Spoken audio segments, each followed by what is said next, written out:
I have never had the option of not being left to my own devices. It seems unfair to so many that I should have been so inclined to prove every word of Christ Jesus true. Nevertheless, I arrived at a point in my life, I decided to take LSD 25 and study the Bible one more time. I had learned that night that I was to unconditionally trust what I said out loud to myself when I closed the Bible that night. I had come to the conclusion and spoke it out loud. I cannot find one thing wrong with anything Jesus ever said.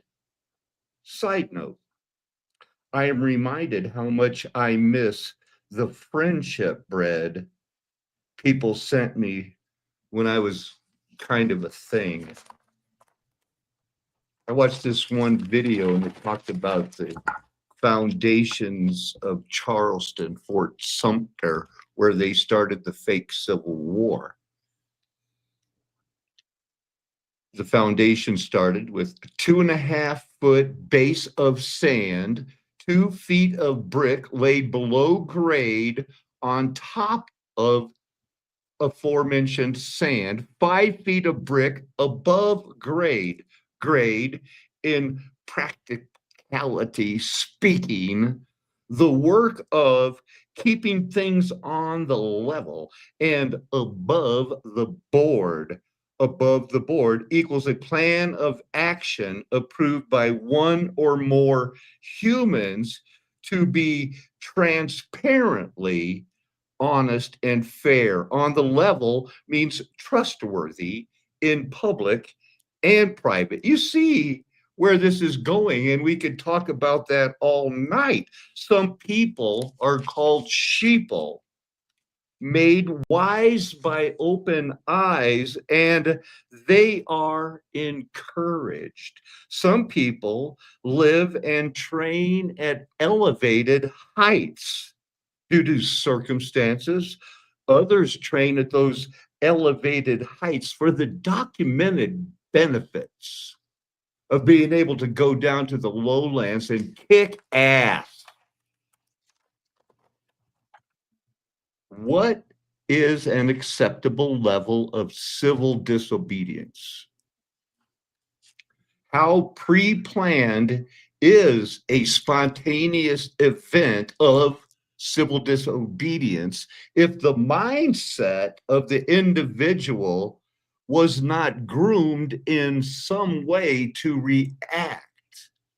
And knowing that every nation not only was in a race to discover the fake atomic bombs, they were in a race to incarcerate people and study and torture them. We called it MK Ultra, the CIA, the Gestapo did it, the KGB. Yow, have you ever heard of that union? What is Unit 727 from Japan? None of these people went to jail. They traded that information during the Cold War. Welcome everybody to Mud Flood was Armageddon. The mud flood was the Armageddon. Don't let them tell you anything else. Please don't let them tell you anything else. Unless you're sure they have your best interest at heart. Now we're going to get to showing the disclaimer. There is not. There it is, right there. And I'm going to jump right down now to the pictures that I have. I think I wanted to start here. This came to me and said, that'd be a good thing here.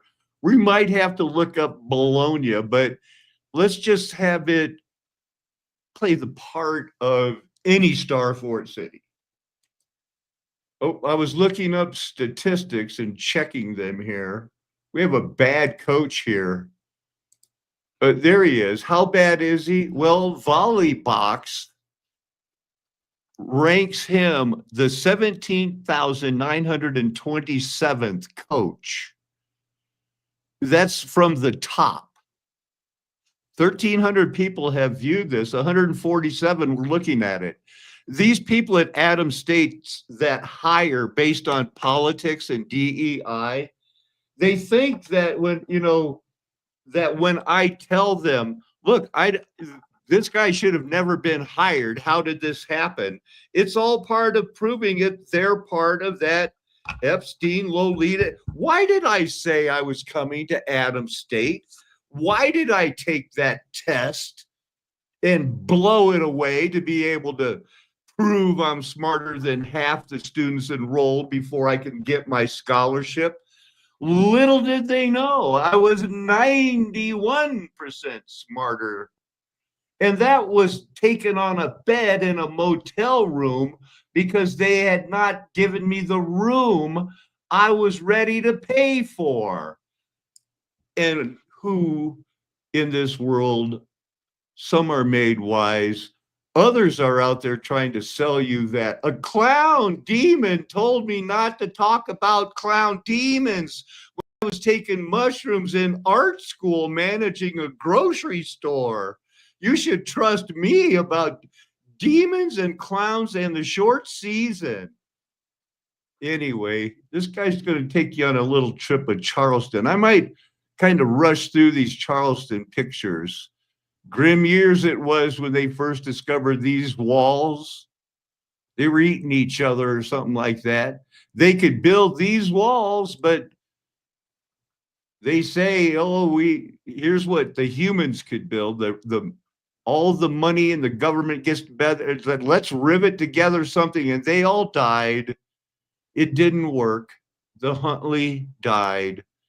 They charted everything. There's still a lot of remnants. This is Charlestown, where conspiracy are us, he's an expert on it.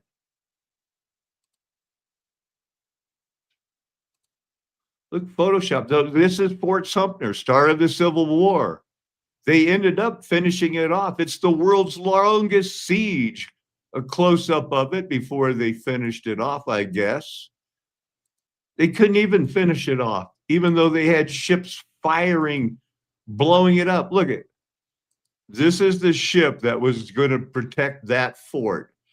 A little bit of discrepancy never hurt. How many star forts were around there? Many.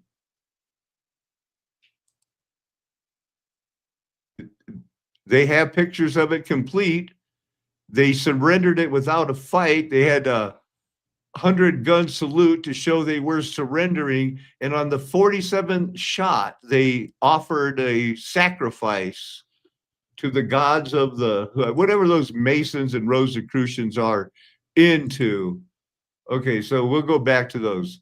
Yes, but I think that an individual of male sex and female gender identity should be called a trans man.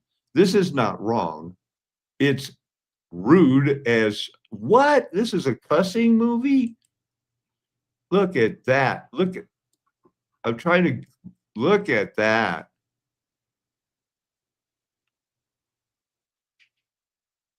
Yep. In monkey society, grooming is currency and more, said the screenshotted subtitle. I can't get over how happy these people look when they're groomed. Wait, I mean, how happy these pneuma. Who's to say whether the pneuma of the beast goes up or down? Yet many people say, let's test our makeup or whatever on these. This is natural. That's not makeup. Who's comfy? Who cares? Who's the dad and who's the mom? Who's the dad and who's the mom? You can't tell, but when you get old, you can tell because of that puberty thing and the gamete. The gamete, these animals are born with, they either produce sperm or eggs.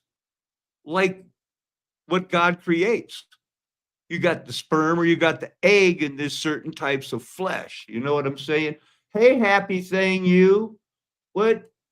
What? Oh, yeah, I got this picture and I had to. This was the picture.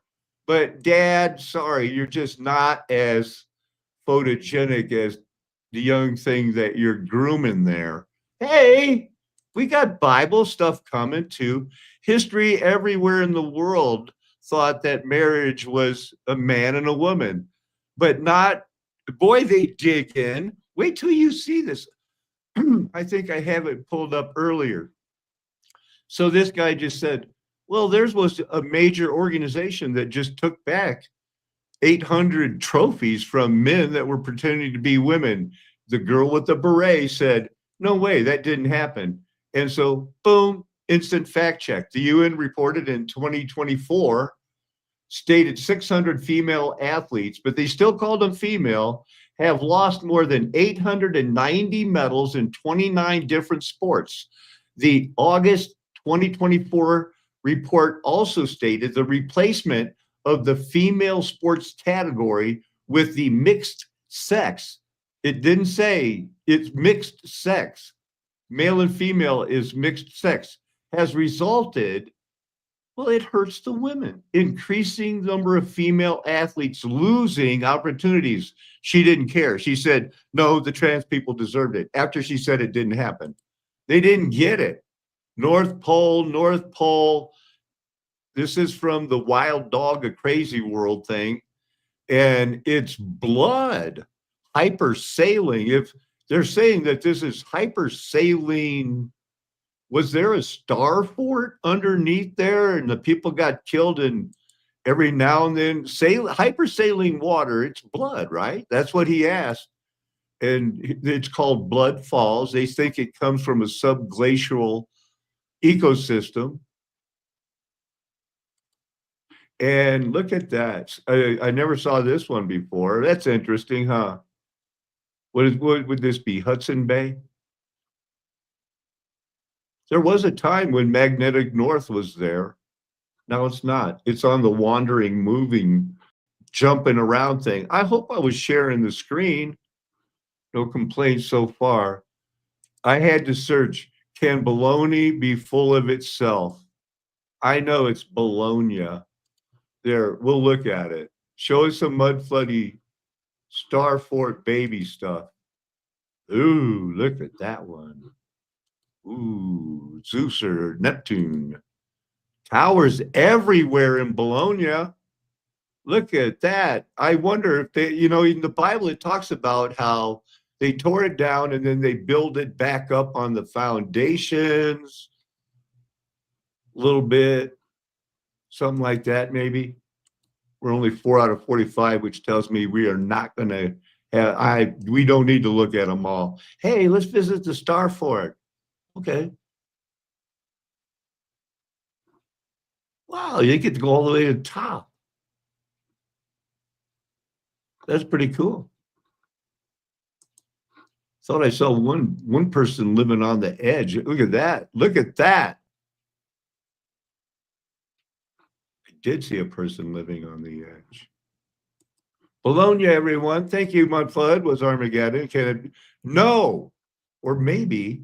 To me, that doesn't really I'm not spewing exist. anything. I'm just stating facts I plainly. have lived experience. You don't, and you never will. But I do have a question. I have for lived you. experience. What if one of your I'm alive. What if one of your kids came out as trans? How would you God react forbid. to that? I mean, I would obviously love my children, and I would try to do what's best for my children. And the best thing that I could do to be respectful and also to be conducive to their flourishing is to tell them the truth, which is that they're not really girls. Oh, come on. I can't even imagine your relationship with your children. No shade. It's great. That's a great relationship. I just cannot even imagine that. But here's the reality. We exist. Again, people like you do not have the intellectual capacity to hold conversations. What? Oh, my goodness.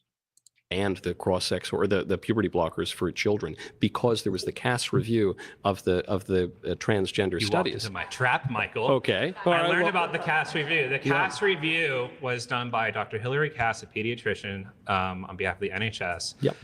They did not find any evidence of harm and they did not recommend a ban, and a ban did not happen. All they did was A ban on limit what? A ban on what? puberty blockers. On puberty blockers. All they did was limit access to research settings. France did a similar national review. They found the opposite thing. So here's the problem. So the UK did ban it. That's something you said. No, they restricted it. Have you ever seen? What's the difference? Guns They are banned it for restricted. kids. They're not banned. There you go. That's the difference. They- So, have they- you ever watched a toothpaste commercial, Michael? This is my line I prepared. I want to say. Okay, Be so my guest. Yes. you know when they say Oh, this is how they lose arguments and do not care, because their agenda is Moloch, Baal worship. They want children sacrificed. Puberty blockers makes a person who might grow up and be gay and have a chance to repent and maybe have a family into somebody that will never have children once you go down that puberty blocker road. Mainstream media. That's why we're so happy to be partnering with Straight Arrow News. The work they're doing gives us a you're not complete paying me. Jen, do you think that psychologically that person would feel empowered to Well, assert they're not a social themselves? contagion. The fact of identifying as LGBTQ is a right. social contagion. You can go back to semantics all you want. We Semantics means understand. meaning. So if we want to understand what we mean, we actually do have to delve into semantics. I'm going to go back to my point. let's, Thank you. Let's try.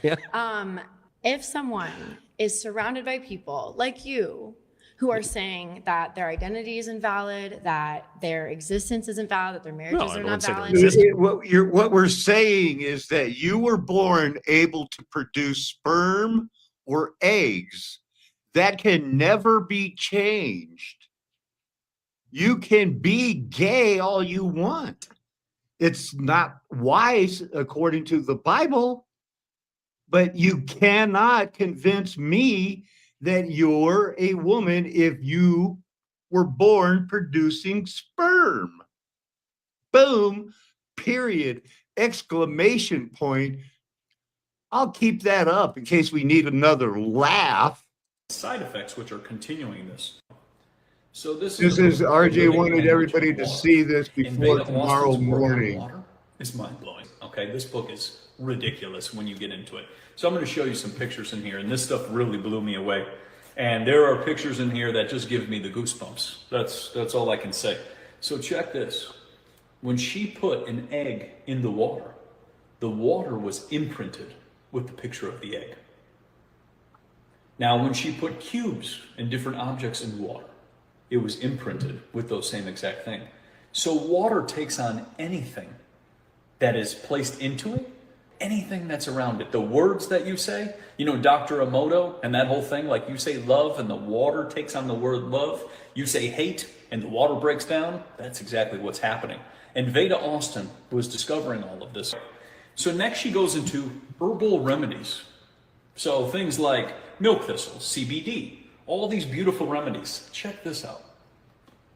Each different herbal remedy has a different imprint on water. And those are the different pictures of the different herbal imprints. So when you're going to consume nature's superfoods, you're consuming an imprint that is changing all of the structure of your water, almost like alchemy. It is transmuting the water in your body to begin to heal, just like the old stained glass windows in the cathedral. That's what nature's doing. Now, when you go and take poison, which is made by a pharma company, you can imagine what it's doing to your water. Isn't that a good pun? The Harma. I think it is. What causes quarrels and what causes fights among you? James chapter 4, verse 1 starts. It then continues. Is it not this, that your passions are at war within you? You desire and you do not have, so you murder, you covet, you cannot obtain. So you fight and you quarrel. You do not have because you do not ask. Side note before I continue in verse 3, you do not ask because why? Is it a shame of what? I need a little help. How you doing today? I need help on this one thing. Maybe somebody's waiting to help somebody. You ask, verse 3 starts, and do not receive because you ask wrongly to spend it on your passions. You adulterous people. Do you not know that friendship with the world is the opposite of friendship bread? Wait, I still hung up on that. It was so yummy. Do you not know that friendship with the world is enmity with God? Therefore, whoever wishes to be a friend of the world makes himself someone at enmity with God. Or do you suppose that it is of no purpose that Scripture says he yearns jealously over the Spirit that he has made to dwell in us? Now, when is it proper to be jealous? If you really are perfect and all eyes should be upon you to protect your reputation, to protect your name, to learn from that person, a jealous God that knows everything has every right to say, people should look and see what I had planned for this. Two Empires Chatton's classification, the Two Empires system. You'd think that figured that out a long time ago. No, 1938, because it's all Satan was loosed in 1711. September 9/11 started 2001 started the last 45 years of Daniel. I know, we can't believe it either. Now there's less time than the 45. It's like, wow, I remember when it was like halfway and then it like, oh my goodness. I mean, to know about this when there was like, oh man, there's only 33, 34 years left. What are we going to do? I'll have to know. It came out in 2016. So you do the math. I don't want to say it's 33 or people are going to say I planned that because I'm trying to sell my book about where I predicted all of this. Anyway, it's all brand new. I'm not trying to sell my book. I'm practically giving it away. It's better than the clown makeup nonsense. That made up the actual wall in its original form. And then it's gone through some different repairs and changes since then. We're finding a huge amount of rubble that is Bermuda stone. So we know that this 1769 wall had a Bermuda stone foundation. And there is a huge amount of Bermuda stone here that's kind of been mucked out and reused or recycled as fill in those 19th century repairs. So I think the Bermuda stone is a key indication that this is that 1769 line, and somewhere in this repair material are parts of the 1769 wall. Looks remarkably nice. This wall would have been on good a beach in 1769, and now the Ashley River is 100 feet out that way. Some of it was underwater. It should be between 15 and 20 feet tall.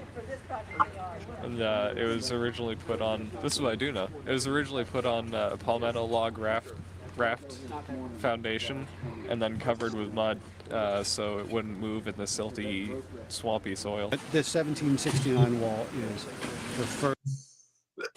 Wow, the 1769 wall, they found it. What else you got here, dude? This guy here. The old city wall. He used a team of slaves to help him build the wall. There were about 30 slaves that worked in the spring, summer, and fall to work on the wall. It took a few years to build. They didn't work in the winter because they'd be standing and waist up in water. And the masters of the plantations, or wherever they got the slaves from, didn't want them working in the winter due to be so cold. So yeah, Josiah Smith's house. Let's cut that off. I think when he starts, he says something interesting.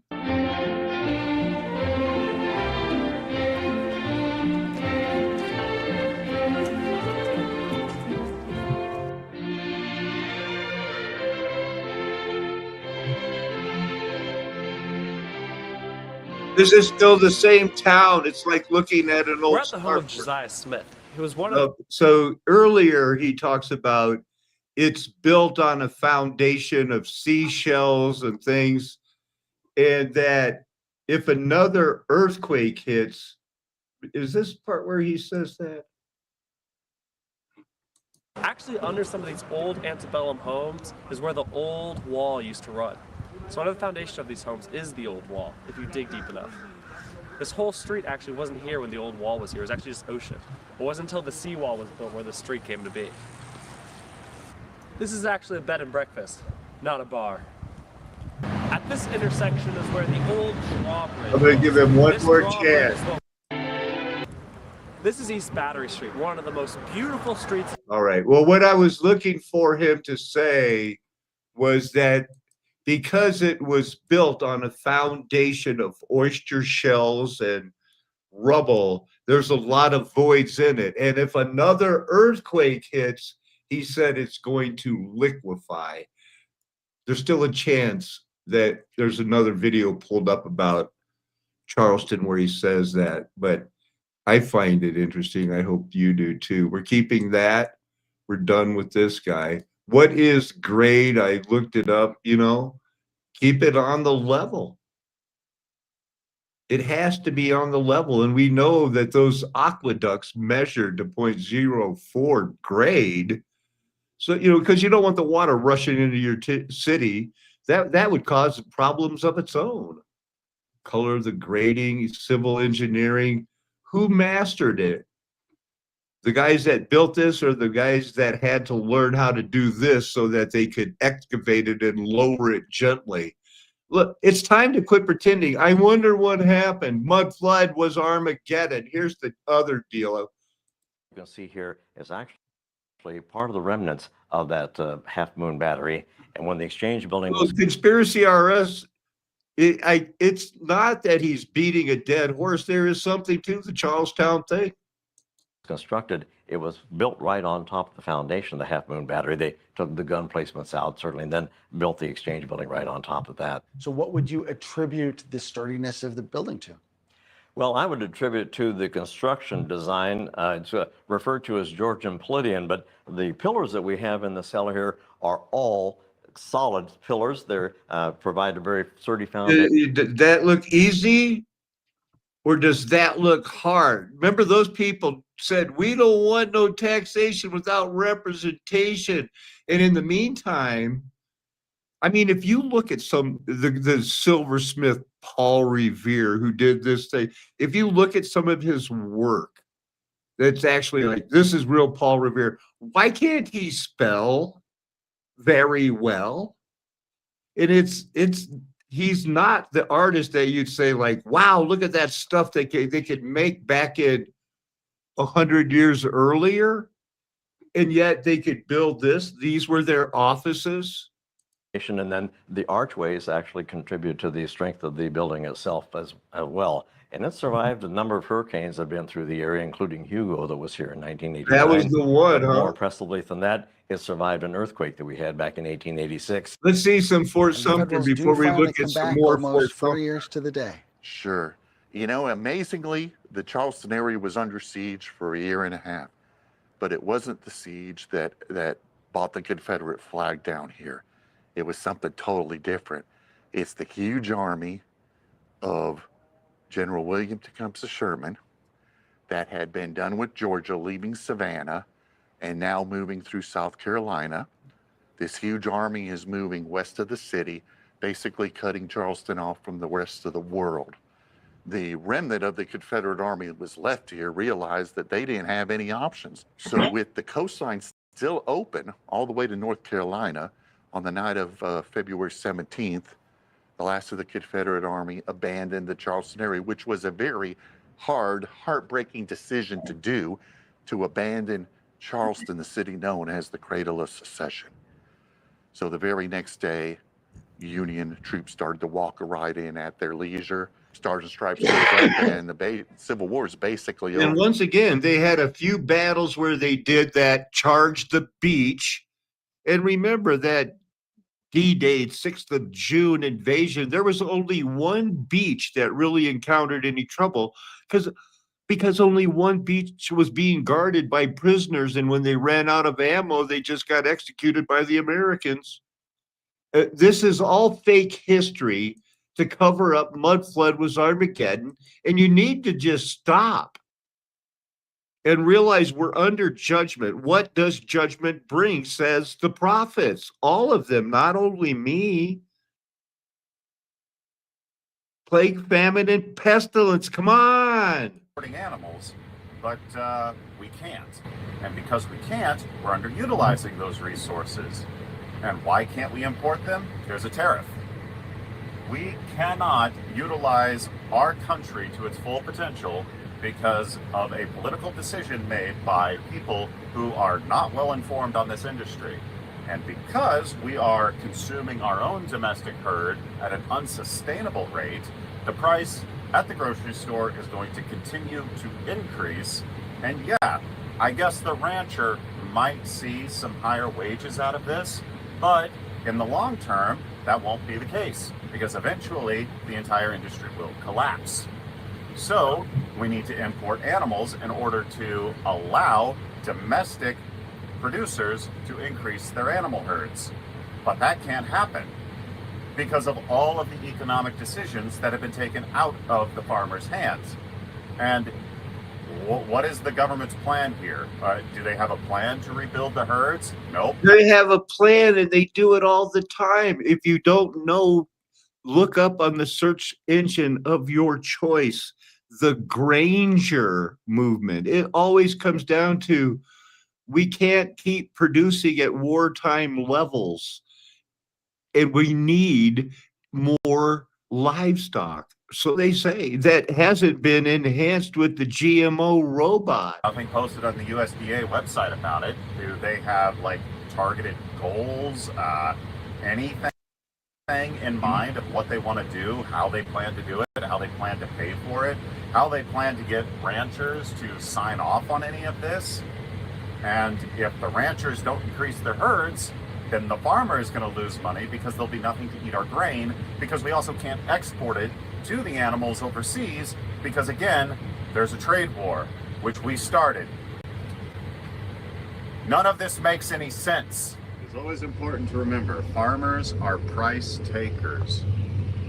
One of his deals is, and you can't import the animals, even though the price of beef goes up, people are going to pay it. And then there aren't going to be any more. So that doesn't sound yummy. Social grooming, behavior in which social animals, it says, even humans, clean and maintain one another's bodies and appearance. Reinforce social structures and family links. That's not what grooming is anymore. That's what if they changed it to? What? Look, they're grooming in the wild. Hey, you, what are you doing? Huh?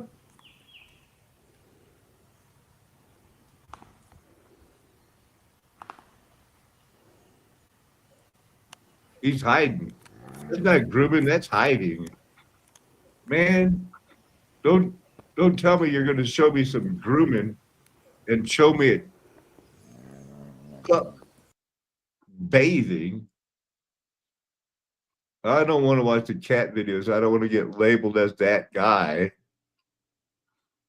Hey, I looked up the Half Moon Battery in Charleston. It's weird, right?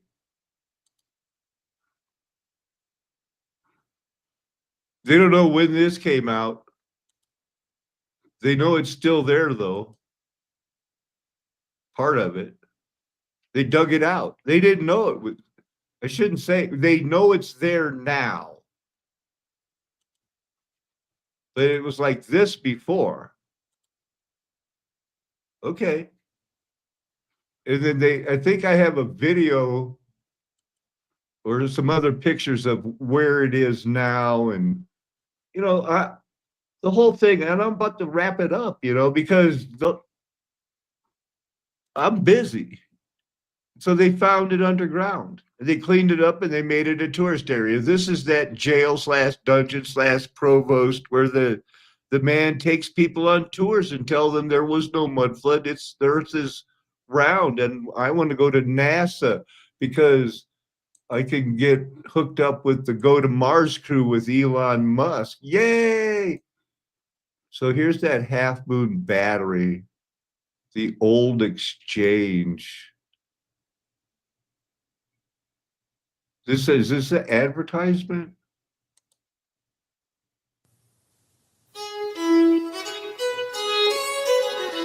Europe, for example, designed a similar half-moon structure called Fort Lupin during the late 1680s.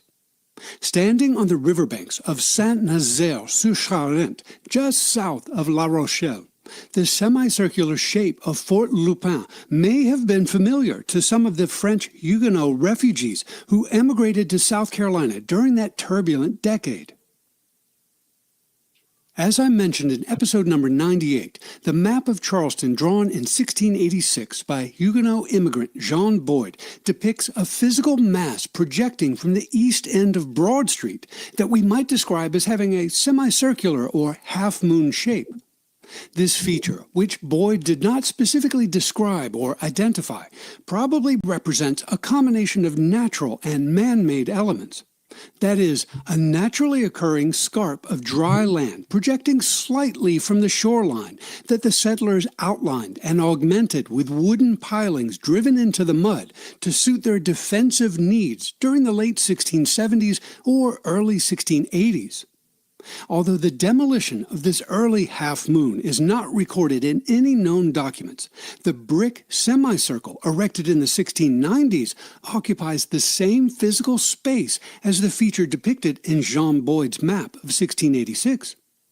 Rather than describing Charleston's half-moon battery of the 1690s as an example of an outdated fortification design, therefore, it might be more accurate to view its construction as the robust renovation of a pre-existing half-moon revetment built of less durable materials at the same site more than a decade earlier. The construction of the Half Moon Battery was part of a larger campaign inaugurated in 1694 to build Charleston's first permanent fortifications along the Cooper River waterfront. On June 20th of that year, the South Carolina Confederate spies, as well as to millions of dollars in hard currency or gold, much of it used to bankroll clandestine activities against the U.S. North. The general sympathy of the Canadian authorities meant that these agents could act openly, although the city included Northern spies as well. In April of 1864, President Davis sent 3 commissioners, including the former U.S. Secretary of the Interior and a former U.S. Senator, to Canada aboard the blockade runner Thistle to coordinate activities against the North. There they helped to locate escaped Confederate prisoners of war, refugees. They felt that he must be aware of their purposes. The plan was once again called off. Headley wrote the feints in Boston, Philadelphia, and Cincinnati likewise were not attempted. Wow, there was a lot of people, wasn't it? The history guy, you can learn so much from this guy, but you got to read between the lines, man. The danger seemed to have passed. Butler and his force were removed, but the saboteurs were still in New York. They could no longer affect the election and were helpless to aid. What? What's this with, the Confederate plot to burn New York? I thought this was the one about...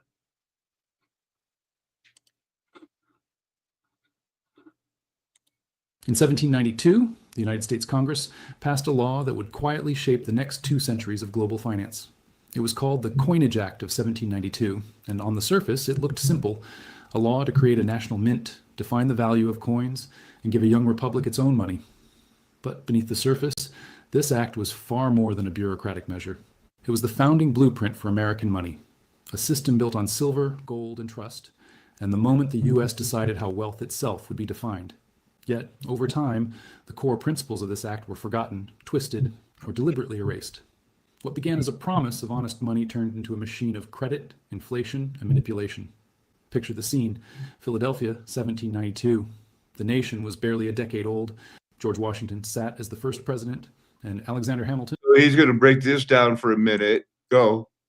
To the word dollar as we know it. It defined value, not in arbitrary paper, but in measurable reality. Metal that could be held. Kind of like a measurable reality. Are you a producer of sperm or eggs? Tested and trusted. And for decades, that system worked remarkably well. The dollar gained a reputation as one of the most honest currencies in the world. But as the country grew richer and more complex, that founding ideal started to erode. Wars, debts, and expansion made paper money tempting again. The Civil War would eventually force the government to issue unbacked greenbacks. Hey, I know. I don't like it. I don't usually show the AI video, but this man's channel, sometimes he talks. He has a busy life also, but he's chosen to go down let the AI overdub it. Not a fan, but I am. The truth is the truth. Thank you for being here tonight. It's a flat earth nation. The golden age is past because the mud flood was Armageddon. I know me and my friends are never going to tell you anything else. I wonder why we would. We have your best interest at heart. Amen. Hallelujah. Aho. Aloha. Arrivederci. Ciao. Sayonara. Averse. Nakame. Adios, amigos.